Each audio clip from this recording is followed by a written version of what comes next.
உங்க எல்லாருக்கும் செயற்கை கருத்தரிப்பு பத்தி தெரியும். இது முதல்ல எங்க வந்துச்சுன்னு தெரியுமா? 1978ல இங்கிலாந்துல தான் செயற்கை கருத்தரிப்பு மையம் முதல்ல ஆரம்பிக்கிறாங்க. அங்க ஆரம்பிச்சதுக்கு அப்புறம் பல நாடுகளுக்கு இது விரிவடையுது. இந்த கருத்தரிப்பு, செயற்கை கருத்தரிப்பு இந்தியாவுக்குள்ள வர்றதுக்கு 2007ல தான் வருது.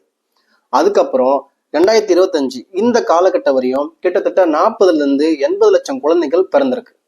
இது ஒரு வகையில அறிவியல் ரீதியா பெரிய வெற்றி அப்படின்னாலும், இதுல நம்ம உன்னிப்பா பார்க்க வேண்டிய ஒரு விஷயம், உலகத்தில் இருக்க எல்லா உயிரினங்களும் இயற்கையா தான் கருத்தரிக்குது. ஒரு யானை இயற்கையா தான் கருத்தரிக்குது, ஒரு சிங்கம் இயற்கையா தான் கருத்தரிக்குது.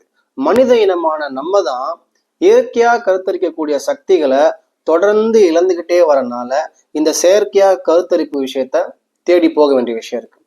இன்னைக்கு இருக்க ஒரு பொருளாதார நெருக்கடி, ஒரு நகரமயமாக்கல், வேகமான ஒரு வாழ்க்கை முறையை நோக்கி நம்ம இதை தொடர்ந்து அதுல பயணிச்சுக்கிட்டே இருக்கிறனால குறிப்பா மனநலமும் உடல் நலமும் ரொம்ப பாதிக்குது.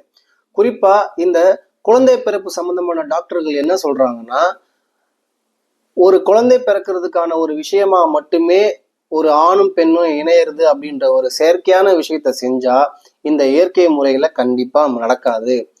ஒரு ஆணும் பெண்ணும் மன ரீதியா தயாராகி அதுக்கப்புறமா உடல் ரீதியா தயாராகும் போதுதான் ஒரு உயிர் உருவாகும்.